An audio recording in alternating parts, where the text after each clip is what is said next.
할렐루야. 좋으신 하나님을 찬양하고 영광을 올려드립니다. 예수님의 이름으로 여러분 모두를 축복합니다. 오늘도 하나님께서 우리 삶 가운데 함께 하시고 응답하실 것을 믿습니다. 오늘은 시편 9편 말씀을 묵상합니다. 기도합니다. 하나님 감사합니다. 영광과 감사를 하나님께 올려드립니다. 온 마음으로 나의 주 나의 하나님을 사랑합니다. 우리의 눈을 여시고 귀를 열어 주시옵소서. 사모하는 마음으로 하나님 앞에 있습니다.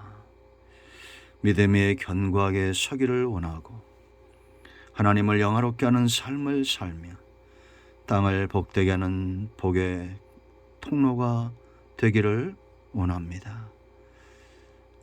종을 낮추시고 겸손하게 하시고 오직 말씀의 도구만 되게 하옵소서. 시편의 말씀들을 읽을 때에 우리의 심령이 다윗처럼 하나님을 사랑하고 하나님의 선하심을 온전히 체험하는 귀한 시간 되기를 원합니다. 예수님의 이름으로 사모하며 기도합니다. 아멘. 자, 1절 말씀부터 보겠습니다. 내가 전심으로 여호와께 감사하며 주의 모든 기이한 일들을 전하리이다. 내가 주를 기뻐하고 즐거워하며 지존하신 주의 이름을 찬송하리니. 아멘. 그것까지 읽고요. 말씀을 나누면서 또 성경을 보겠습니다. 9편을 꼭 처음부터 마지막 20절까지 묵상하시기 바랍니다. 읽을 때 들을 때 하나님의 응답이 우리와 함께 하시고 놀라운 은혜와 하나님의 함께 하심에 체험을 하는 귀한 시간 될 것입니다. 자, 여러분, 다윗 하면 우리가 생각나는 것들이 참 많죠. 그러나 제가 시편을 묵상하면서 제 마음에 확 와닿는, 다윗을 생각하면 와닿는 것이 있었습니다. 그건 바로 오늘 1절에 있는 대로 내가 전심으로 그럽니다. 이런 표현들이 그의 시편에 나옵니다. 여러 번 나오는데 다윗은 참으로 하나님께 전심이었습니다. 이것은 그가 굉장히 지혜로운 사람이었다는 겁니다. 여러분, 어리석다는 것은 어떤 것이 어리석은 것이냐? 가치 없는 것, 이롭지 못한 것, 그것을 넘어서 사람들에게 해를 가하는 것, 그런 일에 전심을 다하는 자입니다. 악을 행하기에 전심을 다하고 불의한 일을 행하고 남들을 넘어뜨리고 착복하고 해치는 그런 일에 전심을 다하는 자들이 얼마나 많아요. 그런 사람들 가운데 누가 있습니까? 바로 사이코패스가 있죠. 아픔을 모르는 겁니다. 남을 해치고도 아픔을 모르는 겁니다. 부끄러움을 모르는 겁니다. 그러나 다윗이나 다윗 같은 하나님을 사랑하는 자들은 전심으로 하나님을 향한 그런 지혜로움을 가진 자들입니다. 왜 하나님을 향한 전심이 지혜롭냐? 1절 말씀을 보면 내가 전심으로 여호와께 감사하며 주의 모든 기이한 일들을 전한다라고 말합니다.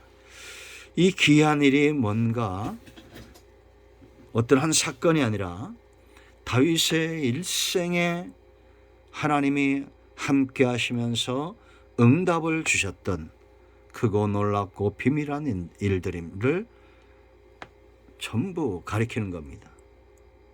참으로 다윗은 하나님이 행하시는 기이한 일들을 체험한 사람입니다.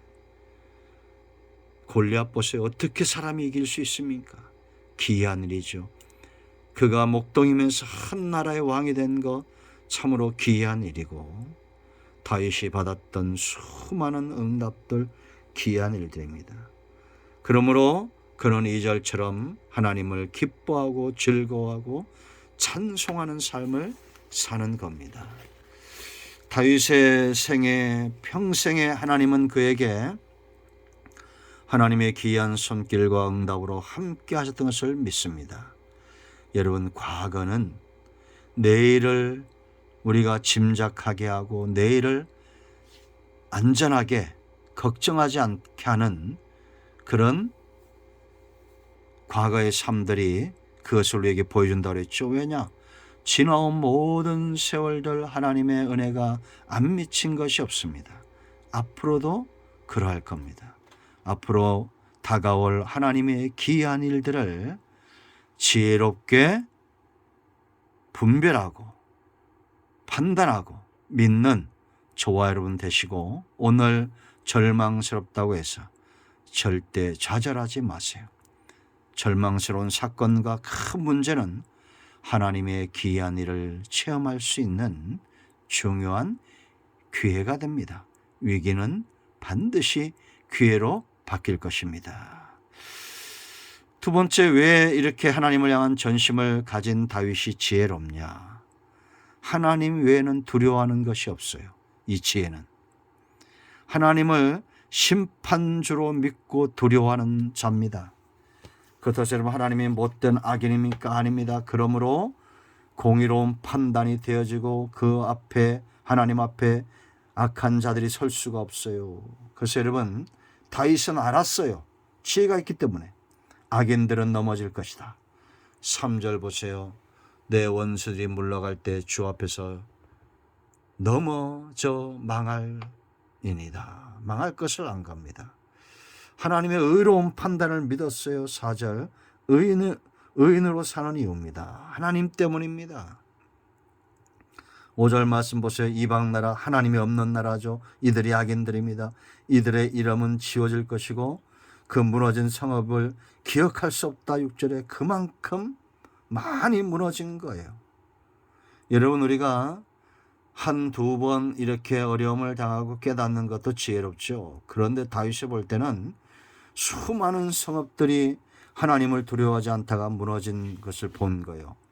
이렇게 수많이 보면서도 깨닫지 못하는 것은 어리석은 거겠죠.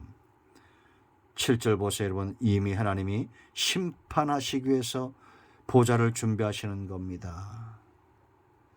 여호와께서 영원히 앉으시며 심판을 위하여 보좌를 준비하셨도다. 빼앗을 자가 없어요, 이 보좌를. 여러분, 재판장이 들어서면서 의자에 앉으면 그때부터 무엇이 시작이 됩니까? 재판이 시작이 되죠. 하나님은 심판자, 재판장입니다. 걱정하지 말 것은 8절에 공의로 심판하시, 공의로 세계를 심판하시며 정직으로 만민에게 판결을 내리시리로다. 주의 보혈을 의지하고 하나님을 의지하여 의롭게 된 자들은 두려워할 필요가 없습니다. 세 번째, 왜 다윗이 지혜롭냐? 다윗 같은 사람들이 왜 지혜롭냐?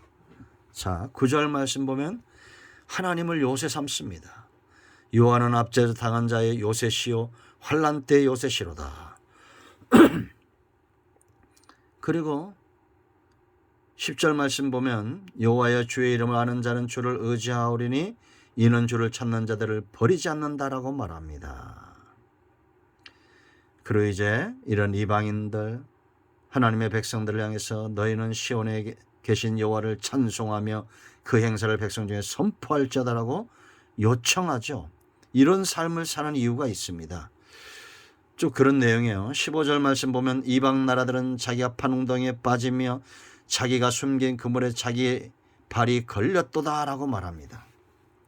이게 이방인들인데 하나님이 없는 자예요.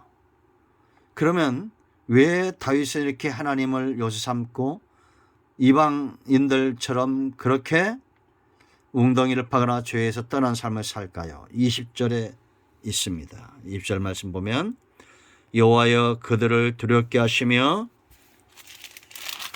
이방 나라들이 그 다음에 뭐라 했습니까? 자기는 인생일 뿐인 줄 알게 하소서. 다시 말하면 다윗은 자기가 연약한 인간, 인생인 것을 안 거예요. 이것이 바로 지혜입니다. 그래서 하나님 외에는 두려워하는 것이 없고 하나님을 요새 삼고 하나님 앞에 간구하는 그런 삶을 사는 겁니다. 이게 9절로 20절의 내용이에요. 그러나 이방인들은 인생인 것을 알지 못합니다. 하나님이 없다고 믿는 자들이에요. 그러므로 그들은 교만하고 강포하고 완악한 자들입니다. 그런 삶을 살아요. 그러나 하나님께 피하는 자, 하나님을 요새 삼는 자, 하나님을 심판주 두려워하는 자, 다윗은 자기가 인생인 것을 아는 겁니다. 모세가 뭐라고 그랬습니까? 사람의 일생이 80이요, 연수가 80이요, 강건하면 90이다 라고 말하죠.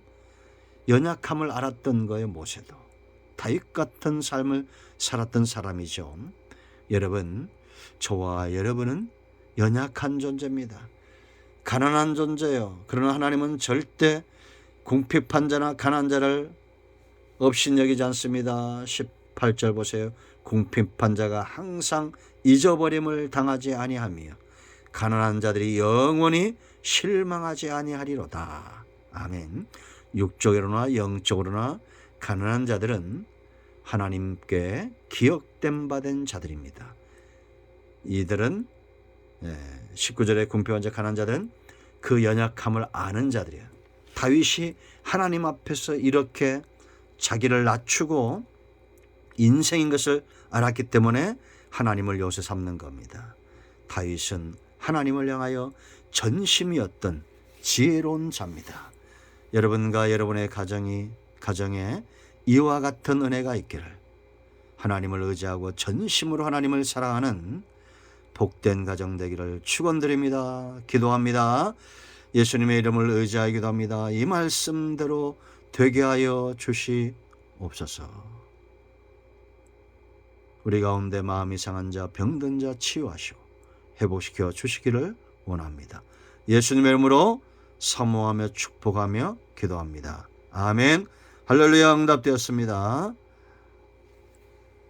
아멘.